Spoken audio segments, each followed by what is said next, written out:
तेरा यार मेरा यार, तेरी नंबर 804, ज़ुल्म दी एक हक कहानी, सच भी हो गया बेकरार।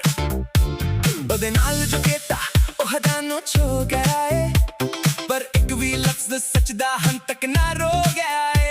लोकां दियां सफां विच हन वफादां दी हवा से, दोस्ती नहीं रख गई हन सिर्फ मतलब दार से।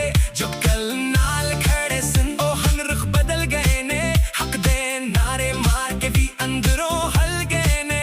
ओ खड़ा है इकला पर हौसला ना हारदा है, हर वार तंदी होके भी सजनों सनू वारदा है। मैं एक कतरा से ही पर दरिया नाल नाता है, चुप रहना मेरा फन नहीं ए मेरा वादा है। जो ज़ुल्म दी रात विच भी सच दी लो चलावे, ओही बंदा